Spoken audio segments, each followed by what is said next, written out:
Essa expressão hereditárias, precisa tomar cuidado. Primeiro aviso que eu quero trazer aqui. A teologia tradicional, ela questiona isso. Ela se levanta contra, ela não crê na obra do Espírito, esse ministério de libertação, eles criam uma confusão tremenda com relação a isso. Tá? Se bobear, eles não acreditam nem no diabo, né? Então fica difícil, assim não dá, né?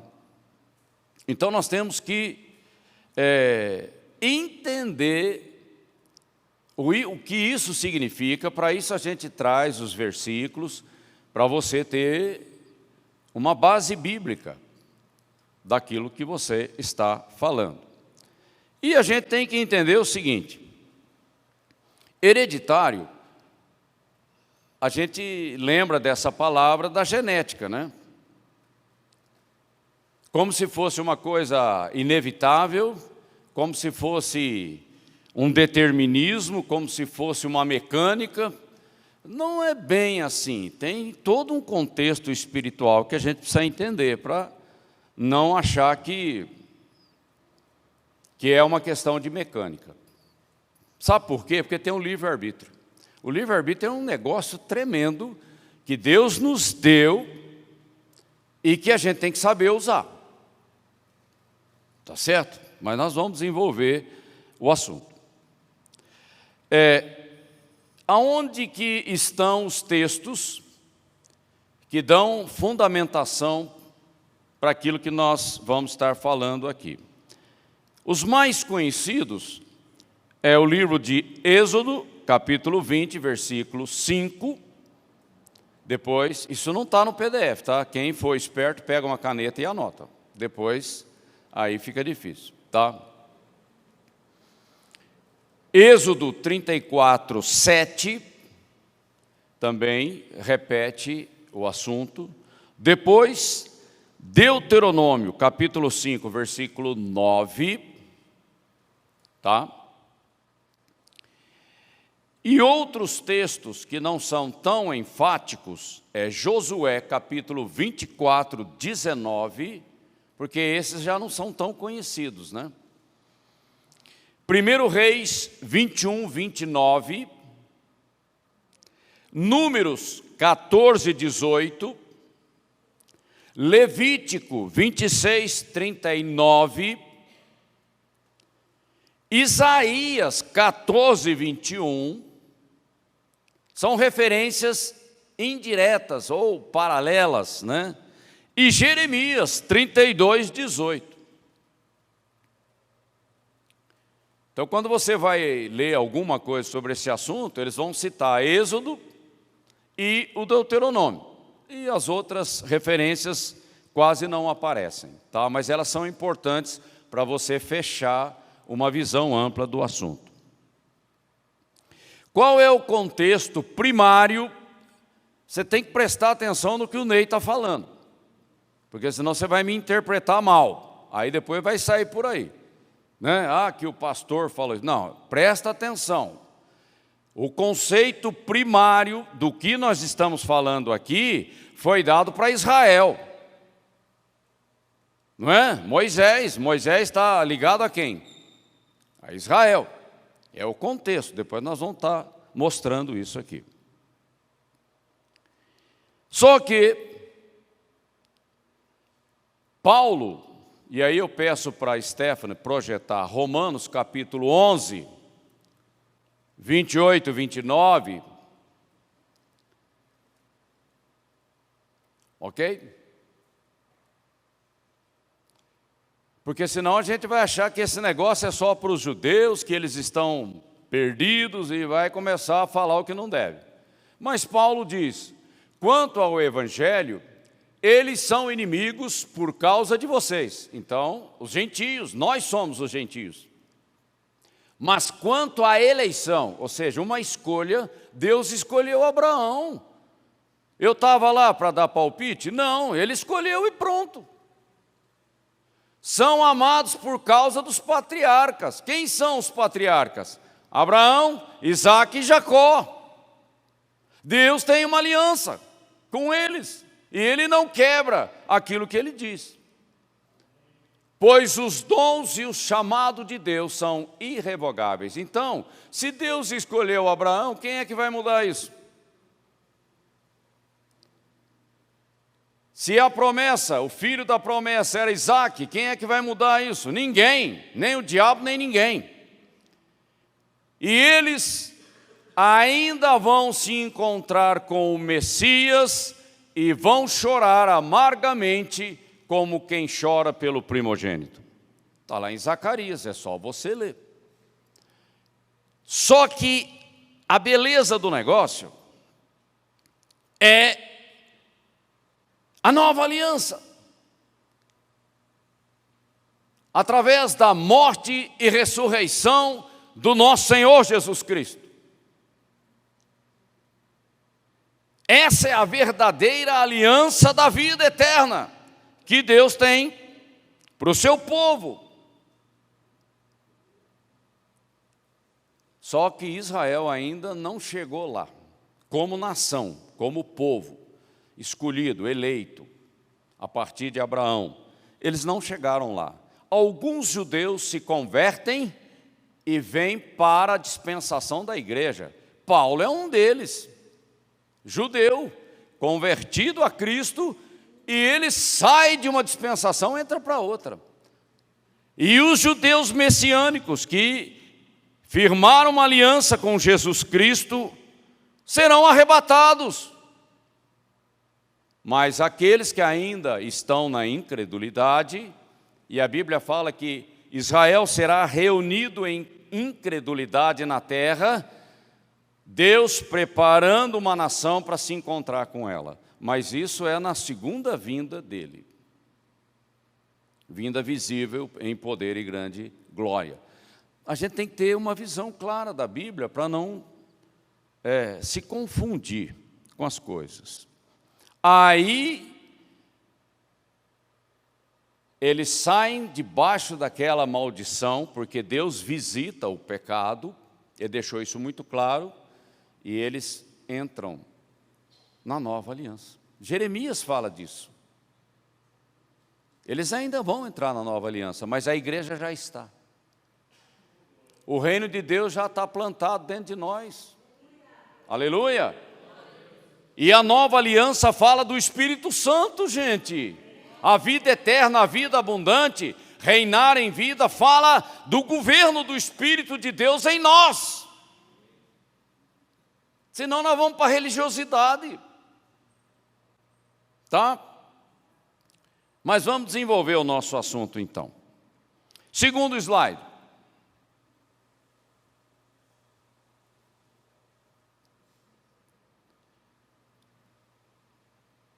Atitude. Atitude é resposta. Atitude é expressão. Ok? Presta atenção nisso, para você sair dessa forma terrível que é a religiosidade. Bênção ou maldição? Qual é a nossa resposta diante de Deus? Eis que eu coloco diante de vós a bênção e a maldição. E eu ainda dou uma dica: escolha a bênção, para que vá bem você e teus filhos. Deus é muito claro, ok? Mas a resposta sou eu que dá. E aqui você tem Shalom. Shalom é o espírito da nova aliança. O significado de Shalom é muito amplo. E aridez é a ausência das coisas. Aí realmente se transforma numa maldição, não é? E não existe acaso. Essa é a cultura do mundo, uma cultura pagã, uma cultura das trevas. Não existe fatalismo, sorte ou azar. Isso não existe. São escolhas que nós fazemos, escolhas que os nossos pais fizeram. Esse é o ambiente espiritual. Tá bom? E nós temos que entender que não é simplesmente Deus visitar o pecado daquele que pecou. Isso está muito claro. Ezequiel, eu vou trazer o texto para vocês. Ezequiel 18. Mas tem algo sutil o Espírito Santo me incomodou ontem à noite. Falou: Ney, é mais do que pecar, é estar num ambiente de pecado e ser condescendente. Então, palavras são sementes, mas nem toda palavra é verbalizada, mas são sementes, atitude. Por isso que eu gosto da expressão atitude, porque ela também pode ser subliminar. Ok? E aquilo que não é dito, mas está lá dentro, é brecha. No reino espiritual, essas coisas funcionam assim. Tá bom? Para a gente não ficar arrumando desculpa. Então, aqui não é só a ação, agir, a prática do pecado, mas também permanecer sob um ambiente, uma atmosfera de pecado, sem tomar uma atitude. Espíritos familiares, eles estão rodeando a família, mas sem arrependimento, sem confissão, sem reparação, eles encontram legalidade para trazer maldição na vida das gerações. Mas não precisa ser da geração, pode ser do grupo onde você está. Você está ali, né? Você está sob influência, tá? Por isso que a gente não pode ser tão dogmático a ponto de fechar a cerquinha e achar que é só assim. Não. Quando você entra para uma sociedade secreta, por acaso é a tua família? Do ponto de vista biológico, não. Mas você está ali naquele grupo. Então a maldição acaba pegando também. Vamos ver o segundo slide. E condescendente, eu fui no dicionário procurar uma palavra que trouxesse o resumo dessas ideias. O Espírito falou: é essa. Condescender.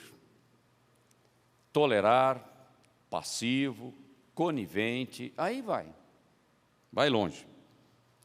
Próximo slide. A origem do pecado também é uma atitude, um erro, uma desobediência. Começou no jardim do Éden, nós temos que entender essas coisas. E quando você desobedece a Deus, tem um mandamento, e o mandamento tem uma penalidade, porque a justiça de Deus, ela prevalece. Certamente morrerás. É o que diz a penalidade. Deus foi muito franco e muito explícito. E tomou o Senhor Deus o homem e o pôs no jardim do Éden para lavrar e o guardar. E ordenou, mandamento é ordem, não é opção. Ordenou o Senhor Deus ao homem dizendo: de toda a árvore do jardim comerás livremente. Livre-arbítrio, pode escolher, pode comer, está liberado. Mas, aí tem uma restrição. Mas da árvore da ciência ou do conhecimento do bem e do mal, dela não comerás. Precisa ser mais explícito? Precisa desenhar? Não. Porque no dia, quando você tomar uma decisão errada de desobediência, porque no dia em que dela comeres, certamente morrerás. Penalidade. E Adão tinha que dar uma resposta, ele tem livre-arbítrio. Quando Eva conversa com a serpente, dá a entender que a árvore do conhecimento do bem e do mal estava no centro do jardim, como a árvore da vida.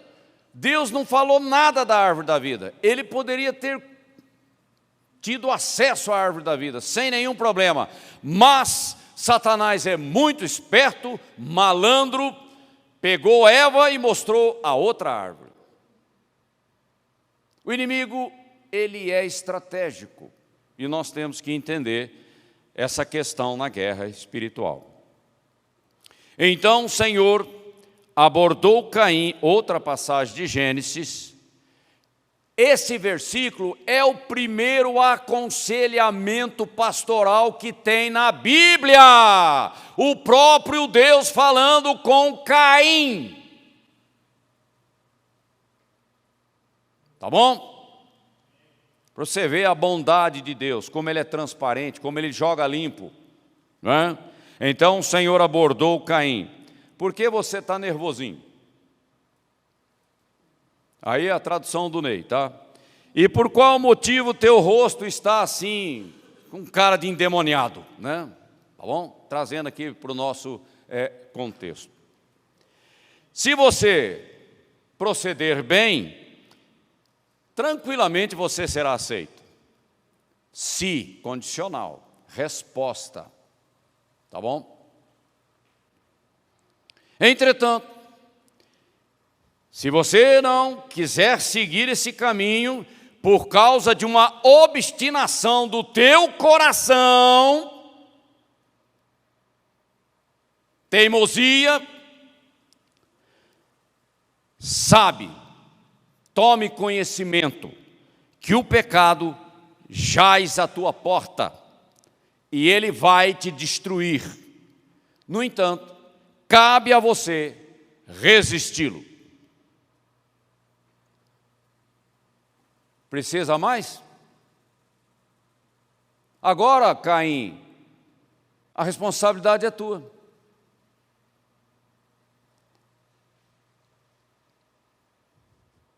Resposta. Outro slide. Pecado é maldição. A atitude é sempre pessoal. Por isso que eu usei aquela expressão condescender.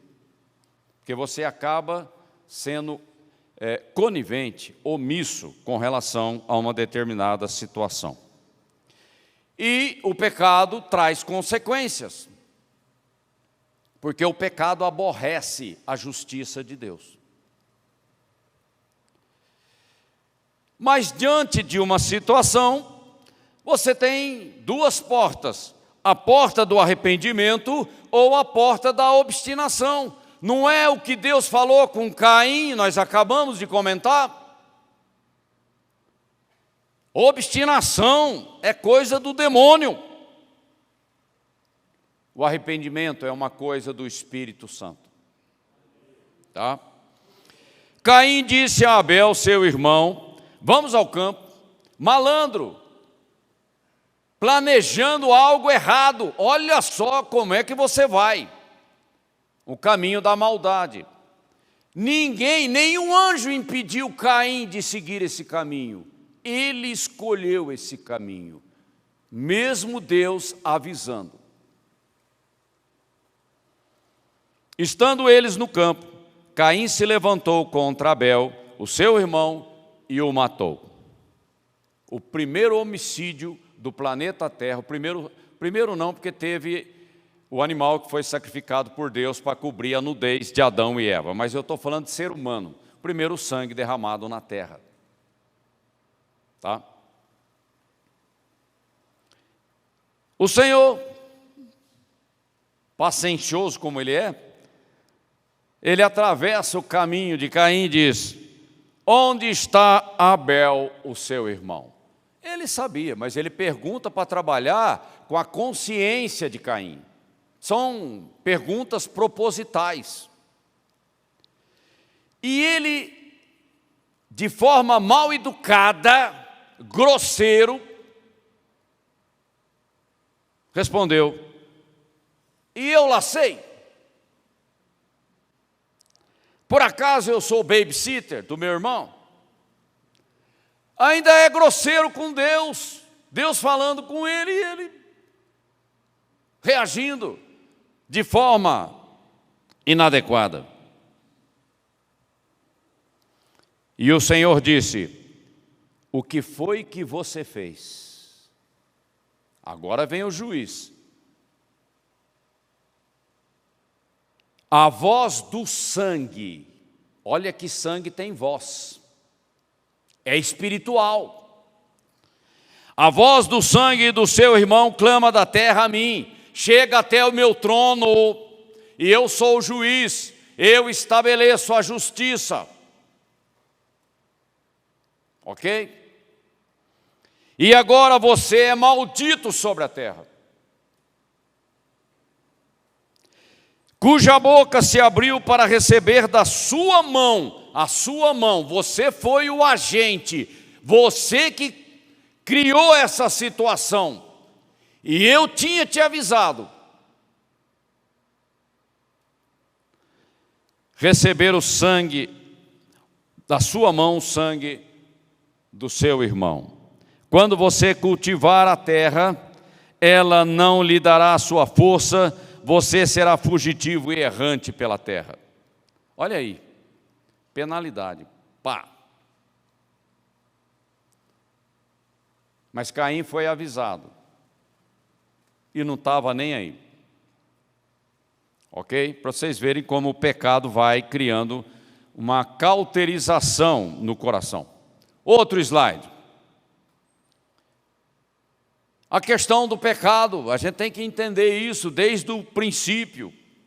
A maldição do pecado vai criar uma sombra, um peso, e se torna numa brecha, numa legalidade, numa causa que o diabo vai usar contra você e contra a sua família. Hoje eu estou gritando muito. Ok, mas a gente tem que ser enfático. Parece que às vezes tem gente que está dormindo dentro da igreja, não presta atenção, a ficha não cai. Então você cria com o pecado, por ação ou por omissão, tanto faz, você cria uma pendência no reino espiritual. Pendência é fatura, e a fatura chega para cobrar, ela bate na tua porta, claro.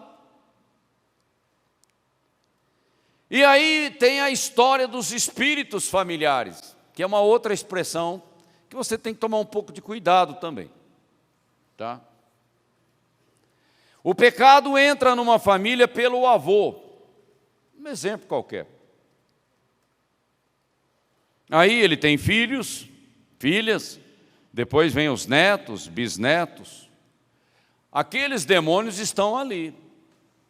Eles acham que aquela família é deles, aquele território é deles. E a Bíblia fala que quando você expulsa um demônio, ele quer voltar, não é?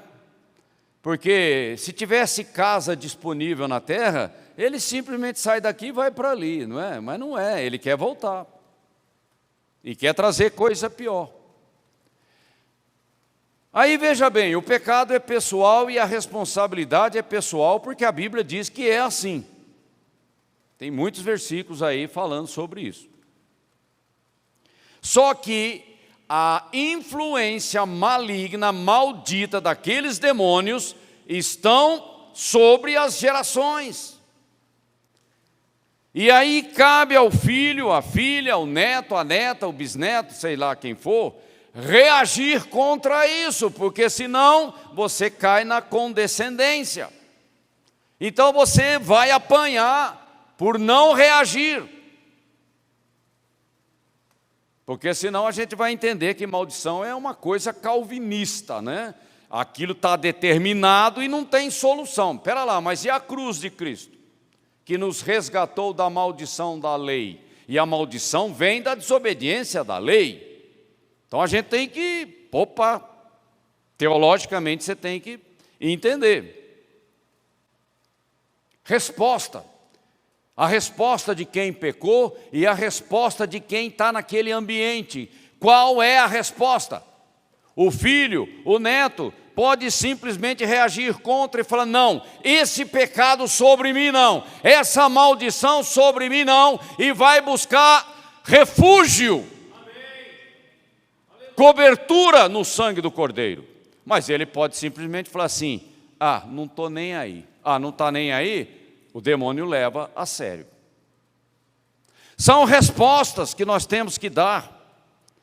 E essa maldição vai entrando por ignorância, porque você não tem conhecimento, por omissão, por passividade, por ingenuidade, e aquilo vai tomando conta daquela casa.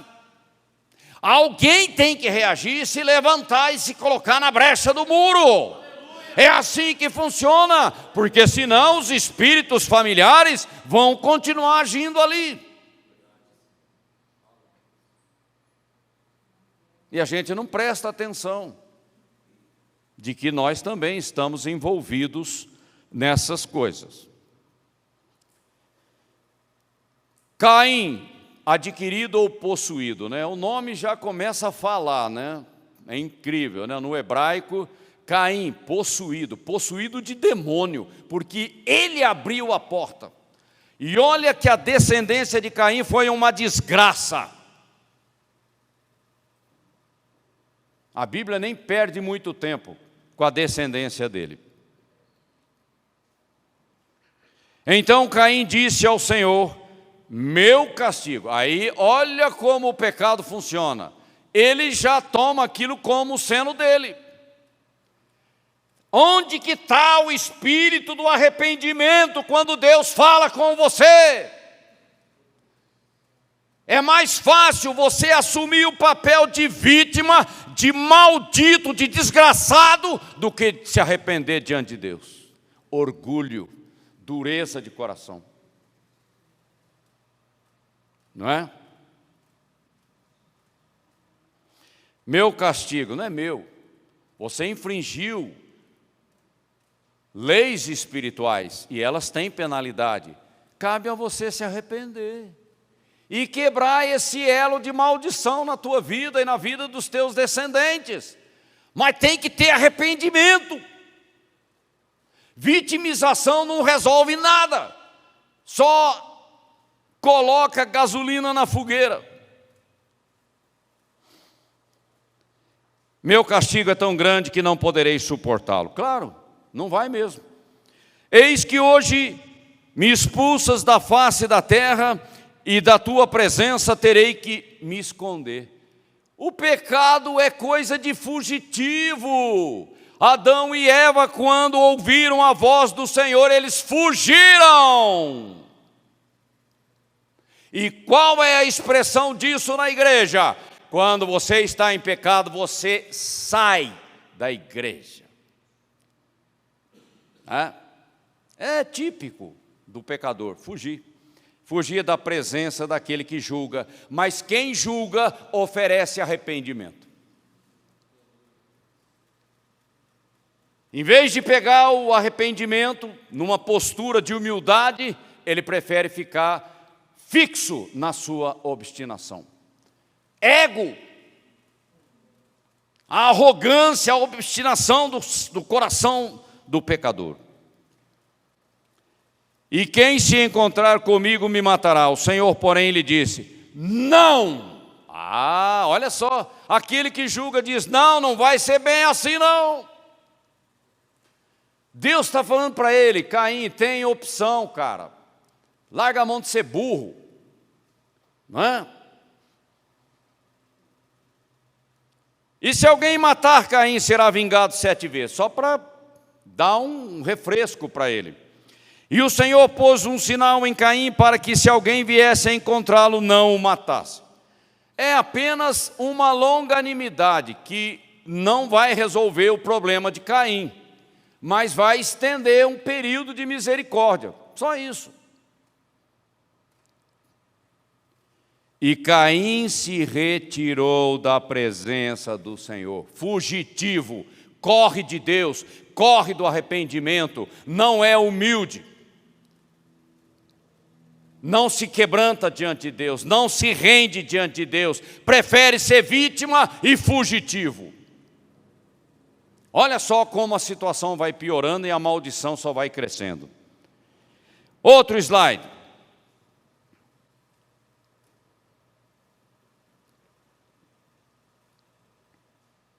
A bênção da obediência. As bênçãos pronunciadas ali no Monte Gerizim. Se ouvires, se é uma expressão condicional. Se ouvires atentamente a voz do Senhor teu Deus, tendo cuidado de guardar todos os seus mandamentos que hoje te ordeno, o Senhor teu Deus te exaltará sobre todas as nações da terra. Se, resposta, atitude.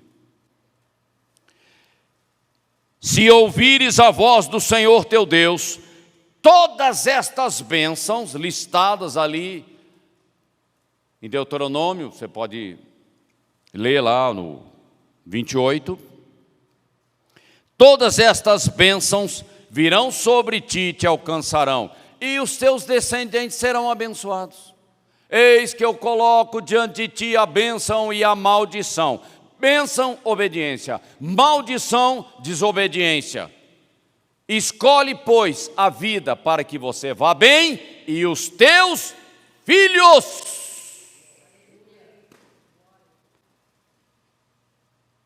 Amém? Eu não vou aqui ler o Deuteronômio 28, porque senão a gente não sai daqui. Mas vocês podem ler em casa com toda tranquilidade.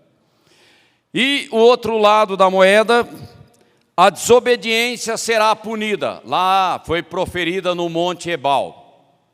Os dois montes ficam um de frente para o outro e um vale cortando no meio. Se, porém, condicional, não ouvires a voz do Senhor teu Deus, não cumprindo todos os seus mandamentos e os seus estatutos que hoje te ordeno, todas essas maldições que estão listadas aqui virão sobre ti e te alcançarão, você e os seus descendentes. O negócio é sério. É sério. Moisés chamou o povo e falou: olha, eu estou saindo de cena, então eu estou passando aquilo que o Senhor me ordenou, antes que vocês entram lá na terra. Tá? Porque qual é o problema daqueles que estão peregrinando no deserto? Se esquecer do teu Deus. Esse é o grande problema. Aí vem a influência das nações cananeias, dos pagãos, e aí você vai se perdendo nas religiosidades, nas idolatrias, e aí a maldição só aumenta. É muito sério. E isso aqui foi um testemunho público, tanto o Monte Gerizim quanto o Monte Ebal. E vocês vão encontrar isso, eu já cito já. O próximo slide. A foto talvez não esteja boa, mas você tem o Monte Gerizim e o Monte Ebal, e aqui você tem o vale aqui, onde está a cidade de Siquém, a Samaria. E o interessante é que dava eco. O que se falava no monte se ouvia no vale e no outro monte. E o que se falava no monte ouvia no vale e ouvia no outro monte. E os levitas tinham que conduzir o povo dizendo: amém, que assim seja. Está lá na Bíblia. Ok? E com os principais.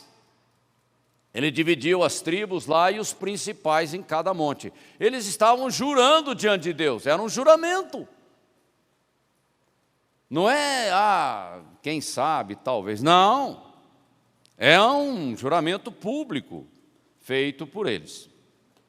Então você vai encontrar a expressão disso, que eu não vou entrar nesses detalhes, Deuteronômio 11, 29, Deuteronômio 27, 12, 14 e Josué 8, 33, 35. Josué obedeceu exatamente aquilo que Moisés havia prescrito. Tá? Não mudou nada. Ele fez o que tinha que fazer, aquilo que Moisés determinou. Próximo slide, só para melhorar um pouco a localização desses montes.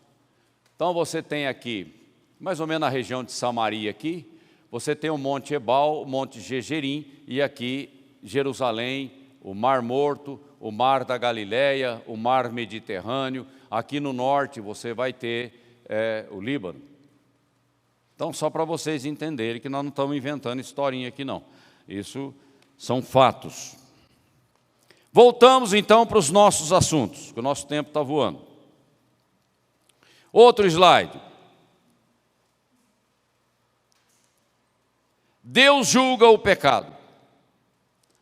Lá em João 10,10 está escrito: o inimigo veio para roubar, matar e destruir. O diabo tem outra atividade? Os demônios? Não. Eles estão aí para isso. E a desobediência, ela traz penalidade. Todas estas maldições vão acontecer.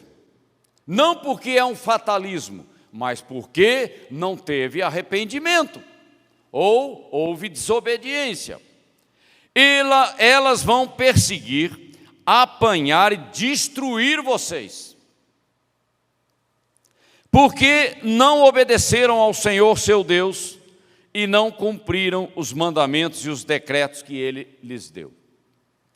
Estas maldições servirão de aviso para vocês. Aviso é chamar a atenção para cair a ficha para você entrar no arrependimento.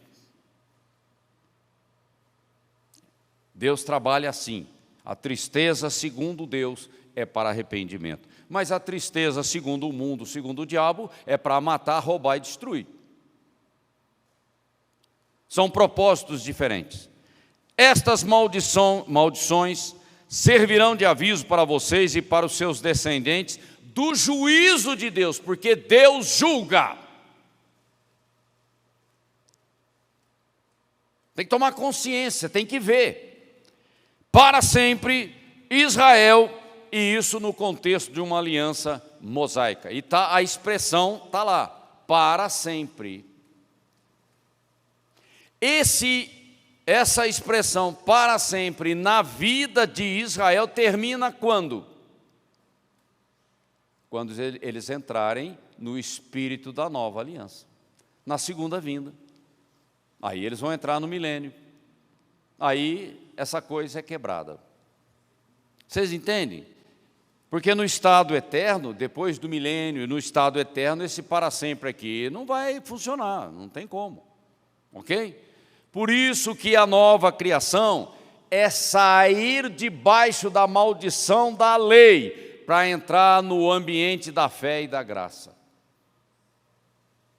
que é muito superior. Tá? E aqui é citados outros versículos que corroboram esse contexto que nós acabamos de ler aqui em Deuteronômio 28, 45, 46. Próximo. Aí nós temos as pedras da lei, os 10 mandamentos. Se você lê Êxodos 20, quando chega no segundo mandamento, é introduzido a questão das maldições hereditárias. Só estou chamando a atenção. É como uma quebra de texto. Você está desenvolvendo uma narrativa, introduz alguma coisa e depois continua. Mas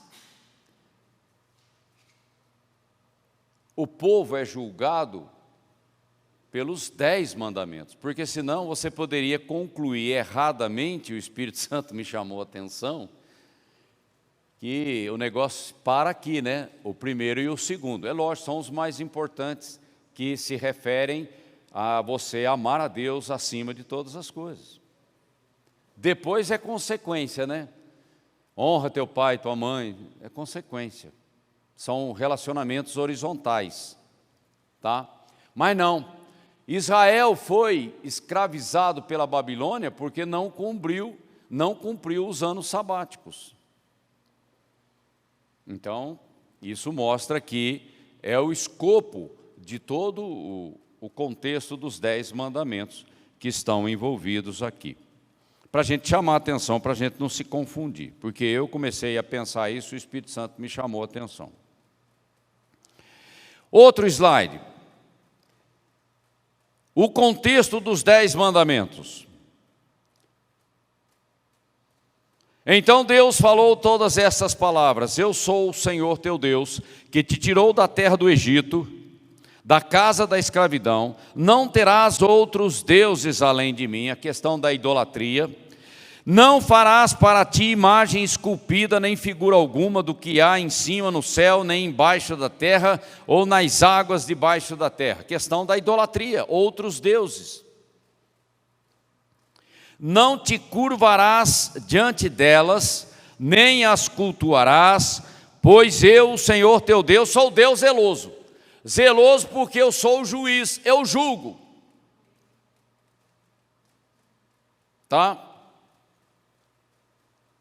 Eu castigo o pecado. Então, ele é juiz. Dos pais nos filhos. Aí ele está falando de coisas geracionais. Até a terceira e quarta geração daqueles que me aborrecem ou que me rejeitam.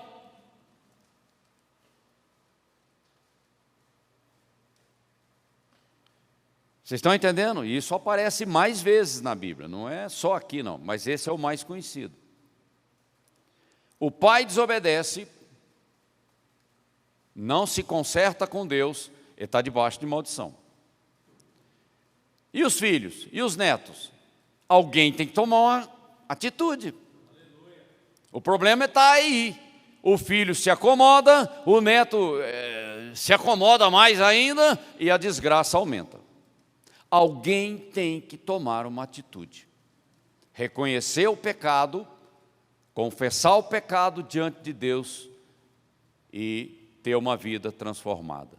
Daniel fez isso, ele reconheceu o pecado, lendo o livro de Jeremias, ele entendeu o pecado da nação de Israel e ele se prostrou em terra e foi orar a Deus. Vocês entendem? Alguém tem que se levantar, tem que responder. Tá?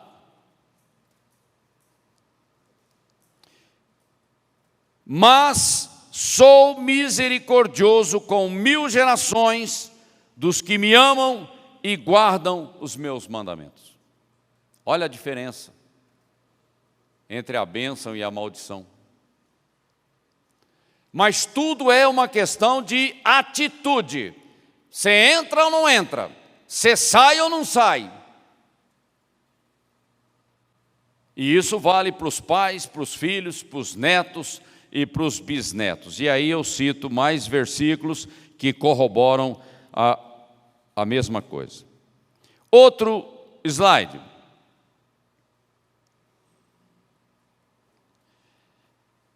Estamos falando de fundamento bíblico.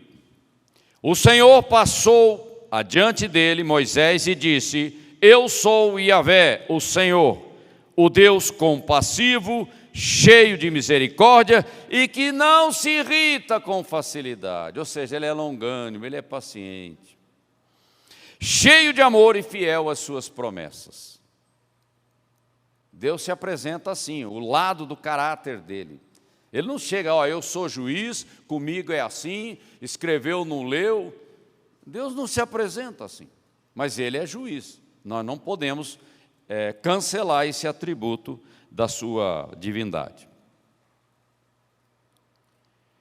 Aquele que mantém o seu amor por milhares de gerações, 1000 gerações, como disse o texto anterior, e que perdoa a maldade, a rebeldia e o pecado que traz maldição. Então tem que ter uma atitude de arrependimento e buscar a fonte.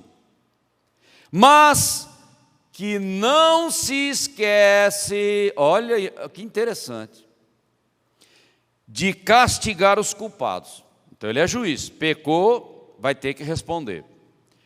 E que castiga, ele acrescenta mais uma frase: os filhos e os netos, até a terceira e quarta geração, pelos pecados dos pais. Êxodos 34, 6 e 7. Deus visita. Mas será que é Deus que visita ou é demônios? Legalidade. Como é que Deus pode falar, não, deixa quieto, não vamos mexer não? Como que Deus pode falar uma coisa dessa? Ele não pode, simplesmente não faz parte da sua natureza. E ainda tem mais uma, o diabo é o acusador, ele se levanta contra Deus. E Deus não pode entrar em contradição. Ele disse, o diabo falou, está escrito. Assim como Jesus falou para o diabo, está escrito, o diabo fala para Deus, está escrito. É a mesma coisa. E Deus, ele tem que tomar cuidado com isso. Então, a questão de quebrar a maldição é o caminho do arrependimento, da confissão, da reparação. É o preço que Jesus pagou na cruz. Aí o diabo não tem. O diabo chega lá, está escrito. Deus falou, não, mas ele está debaixo da cobertura do sangue do Cordeiro. O Cordeiro já pagou a dívida, então não tem mais dívida. Está vendo como é que Deus trabalha? A justiça de Deus opera assim. E o crente tem que tomar conhecimento disso para usufruir desse tipo de situação.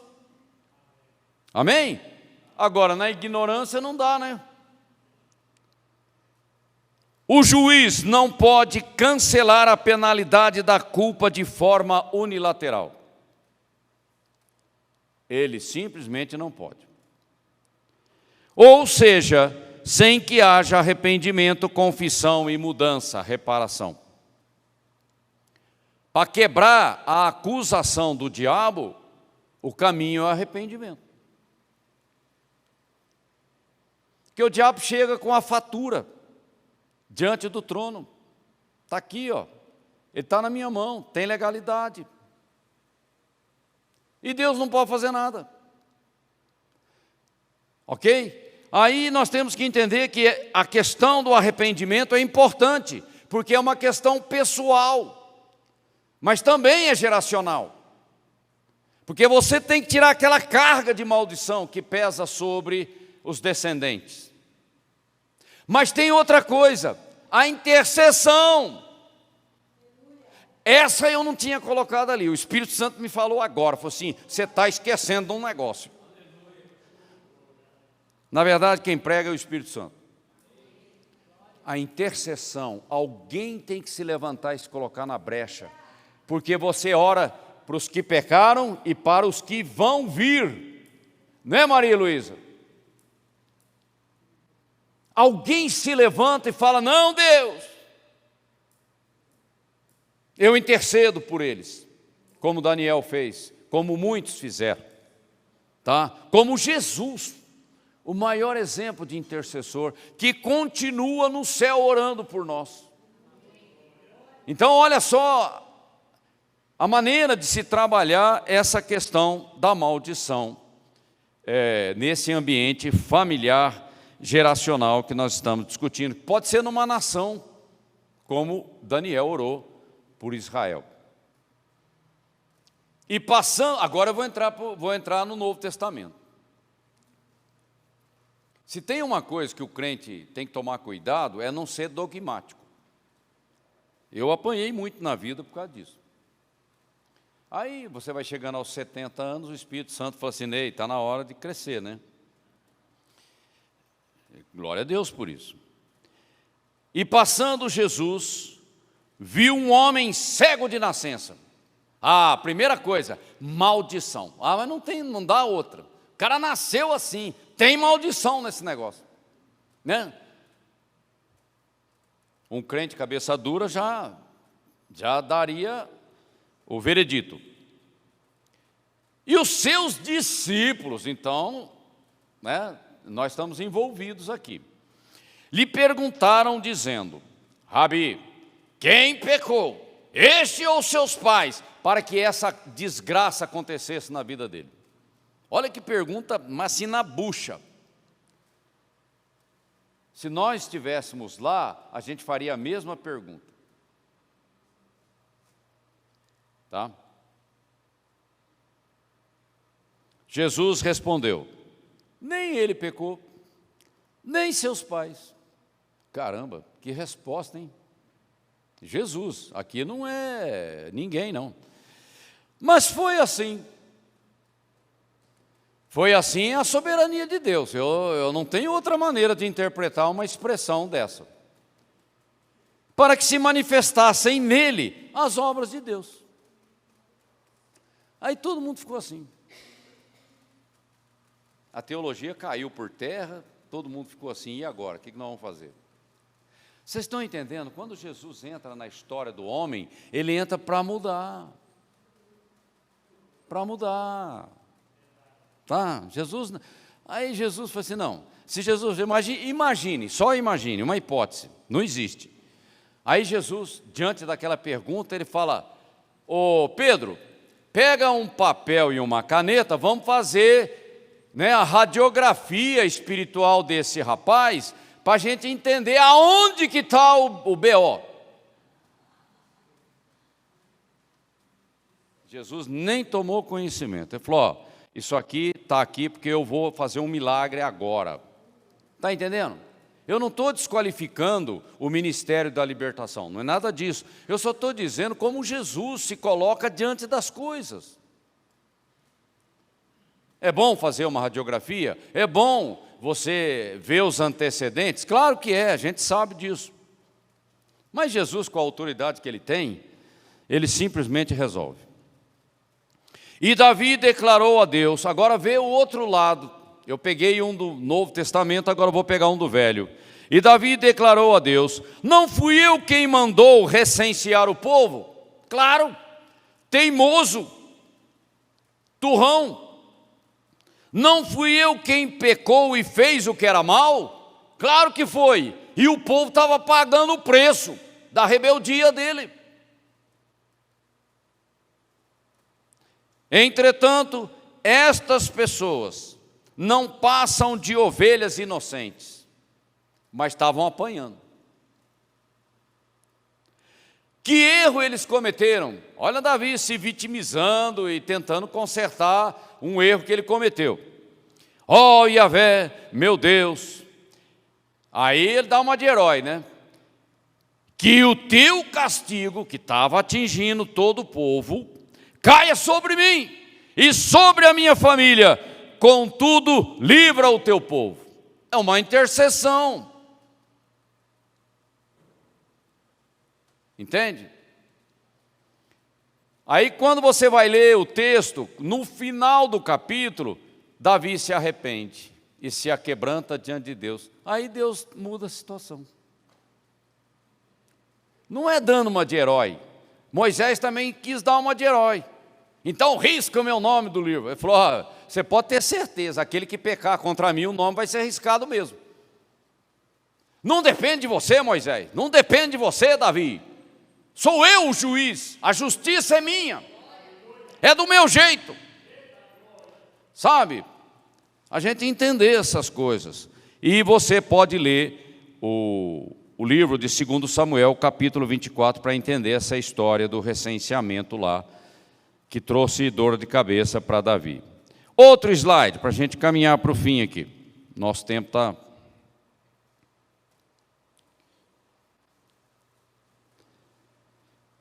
Como velei, ou seja, estou atento, né? O juiz está sempre atento. Como velei sobre eles para arrancar, para derribar, para subverter, para destruir, para afligir. Gente, é só paulada.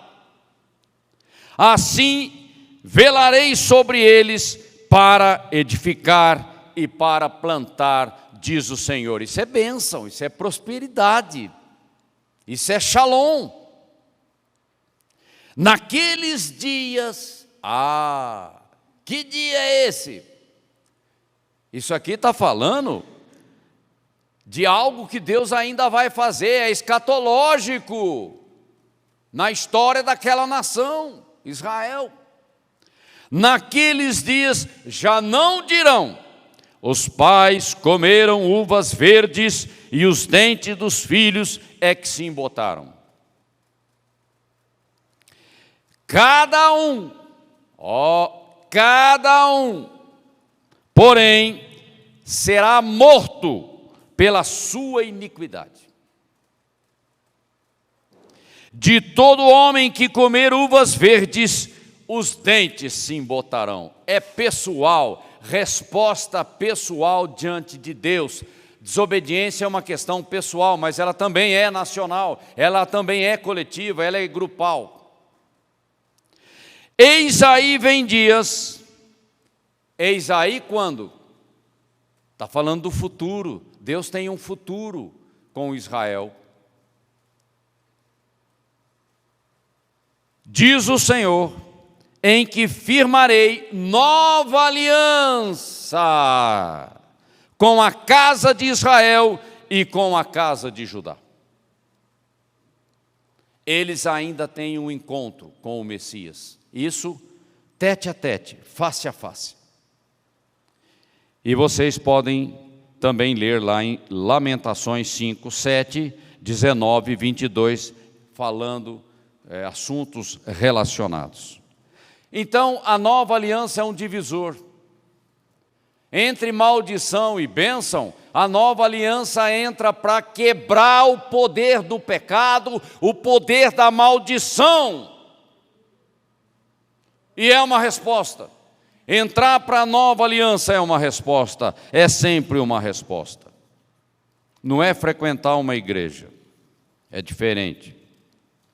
Outro,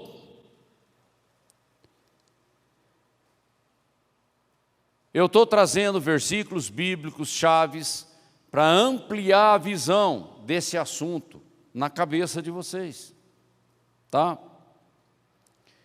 Acaso tenho eu prazer na morte do ímpio, do perverso, do pecador? Deus se alegra com a morte, com a maldição do ímpio? Claro que não! Diz o Senhor Deus, não desejo eu antes, muito pelo contrário, que eles se converta dos seus caminhos e viva na plenitude da nova aliança, do sangue do Cordeiro. Caramba, mas claro que isso é impossível. Mas, desviando-se o justo da sua justiça e cometendo iniquidade, pisou na bola, fazendo segundo todas as abominações que faz o perverso, o pagão, por acaso viverá, se continuar assim? De todos os atos de justiça que tiver praticado, não se fará memória, ou seja, não vai entrar no mérito da questão. Aqui Deus passou o facão.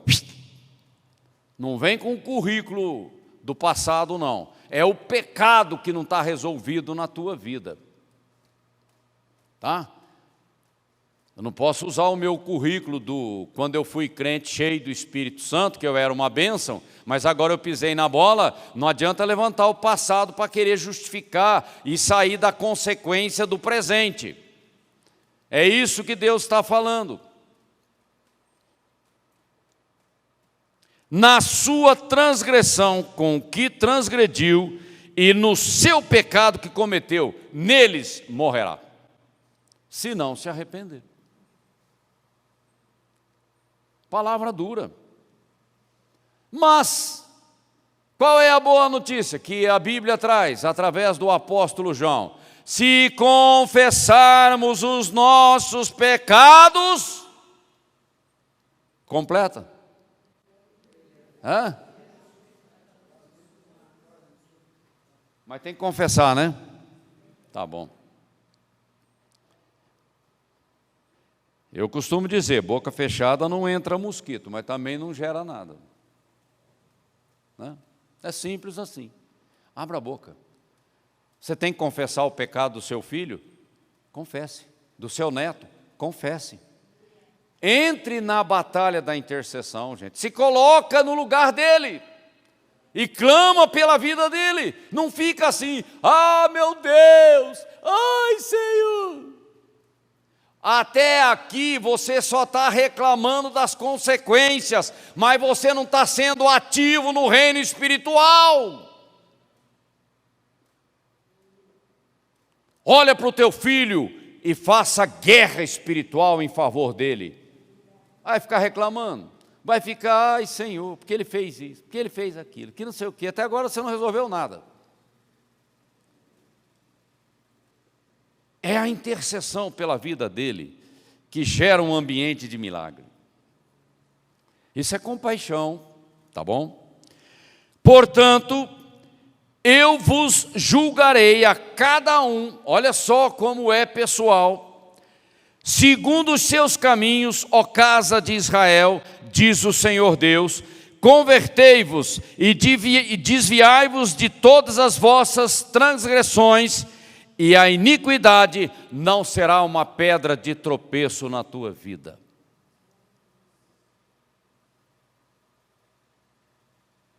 Mas nós estamos fazendo isso? Estamos fazendo isso? Ou nós estamos na religiosidade? Só na base da vitimização, da reclamação, porque consequência do pecado não agrada a ninguém, né? Mas e o arrependimento? Ficha corrida não muda a realidade. Chororô não muda a realidade. O choro que a Bíblia fala é um choro de arrependimento, de um clamor de quem reconhece o pecado e da consequência, da ofensa que aquilo trouxe a Deus. Senão, no reino espiritual, não acontece nada.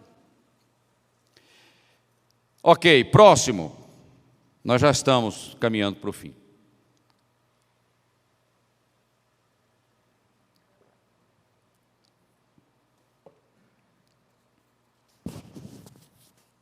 Bom, e a solução disso? Nós já falamos várias vezes, vamos reafirmar novamente. Gálatas. Um versículo, você poderia encontrar outros, tá? Paulo falando aos Gálatas. É, portanto, evidente que diante de Deus ninguém é capaz de ser justificado pela lei, pois o justo viverá pela fé. O problema da lei é que ela estava inflamada pelo pecado. A carne não consegue cumprir a lei, gente. Essa alma estranha que nós temos, ela não entra, não encaixa, ok? Por isso que a justiça que Deus nos oferece é a justiça da fé. Aí vem toda a questão do novo nascimento, da nova criação. A lei não é fundamentada na fé. Ao contrário, quem praticar esses mandamentos, por eles viverá. Mas quem que consegue cumprir? E se você tropeçar num só, você é penalizado pela totalidade. Não adianta. Nós temos que reconhecer que o homem natural, por causa do pecado da raça, ele não consegue obedecer a Deus. É simples assim. Por isso que Jesus disse para Nicodemos, tem que nascer de novo, Nicodemos. Senão você não vai ver nada, você não vai entrar. É a nova criação, que é governada pela fé, pela graça, ok? Foi Cristo que nos redimiu da maldição da lei. Todas essas maldições que nós estamos falando, vêm da lei mosaica e vai somando mais, tem um monte. São vários versículos falando de maldições em função de desobediência. Mas Cristo pagou o preço. Então qual promissória que o diabo tem na mão para me acusar? Fala para mim. Cristo pagou o preço. Então eu não estou devendo nada. Pronto. E agora eu tomo posse pela fé, porque é pela graça. Aleluia. Ok? Esse é o caminho, esse é o termo que Deus estabeleceu para a nossa salvação. Foi Cristo quem nos redimiu da maldição da lei, quando, a si próprio se tornou maldição em nosso lugar. Pagar o preço é isso. Pois como está escrito, maldito todo aquele que for pendurado no madeiro. Isso aconteceu para que a bênção de Abraão chegasse também aos gentios, por meio de Jesus Cristo, a fim de que recebêssemos a promessa do Espírito Santo pela fé. O Espírito da nova aliança é o Espírito Santo. Amém? Vamos colocar de pé. Libera só o outro slide para nós.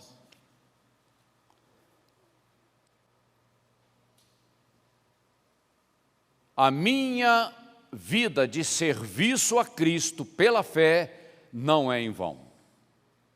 Você crê nisso? Você crê nisso? Vir na igreja toda celebração, isso não é peso para você? Não é em vão, né? Pela fé, para glorificar o Senhor, graças a Deus, que nos dá a vitória por meio de nosso Senhor Jesus Cristo.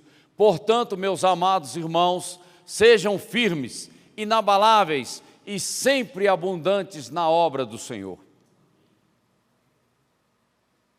sabendo que no Senhor o trabalho de vocês não é vão. Está registrado, está documentado e você receberá um galardão por isso. Isso aí não é religiosidade, não. Isso é discípulo de Cristo movido pelo Espírito da adoração. Aquilo que o Pai procura, adoradores que o adorem em espírito e em verdade. Tem solução para a maldição? Tem ou não tem? E qual que é a solução?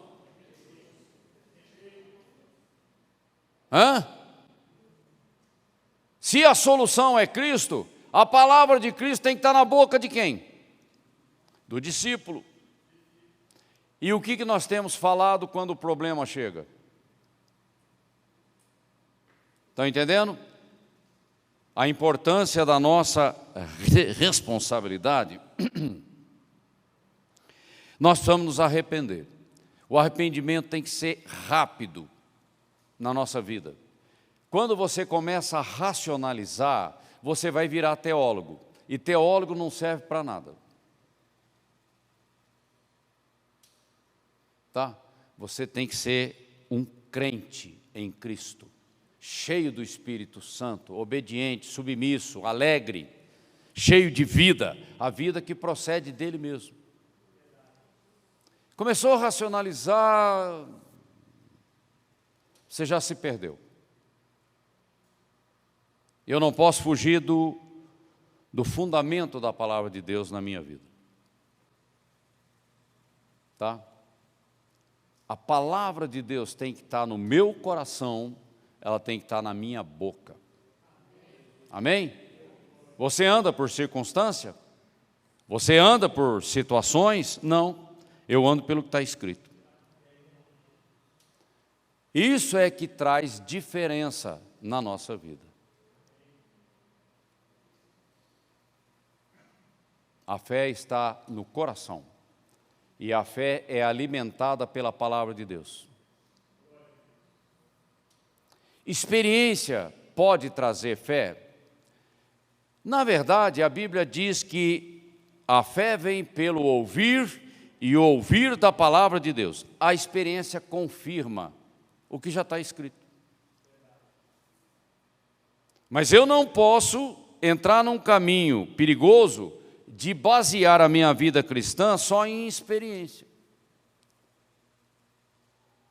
Quantos cegos foram curados pelo Senhor Jesus Cristo e viraram as costas para Ele? Acho que um monte, né? Estão entendendo? O milagre tem que estar linkado na palavra, os dois andam juntos. Se essa coisa separar, aí vai dar confusão.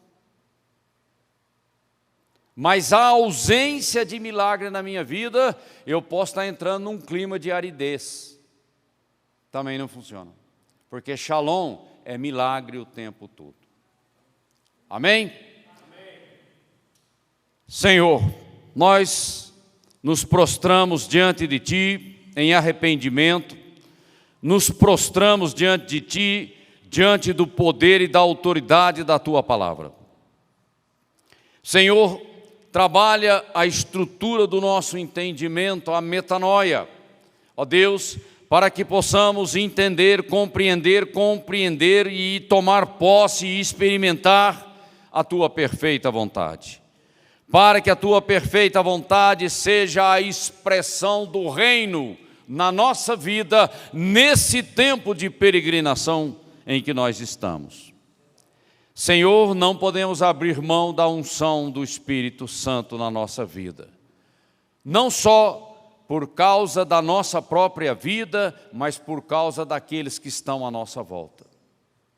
Essa unção que mexe com as estruturas, que abala as realidades, que traz mudança. Ó Deus, ensina-nos o caminho da vitória. Da vitória que procede da Tua mão poderosa, não por força, nem por vontade, mas sim pelo meu Espírito. Que Deus te abençoe, que Deus faça algo tremendo no teu coração, que você seja espontâneo, como Davi. Davi dançou na presença de Deus e a mulher dele não gostou, mas ele não estava nem aí, ok? Que você dance na presença de Deus com toda a liberdade do Espírito, sendo quem você é. A expressão da singularidade que Deus colocou na tua vida. Estenda a tua mão, que o amor de Deus te fortaleça a cada minuto da tua vida. Que a graça do Senhor, ela alimente a esperança do teu coração. E que o agir do Espírito Santo na tua vida seja poderoso para a honra e glória do nosso Deus e Pai, através do nome santo do Senhor Jesus Cristo. Deus te abençoe e você tenha uma ótima semana.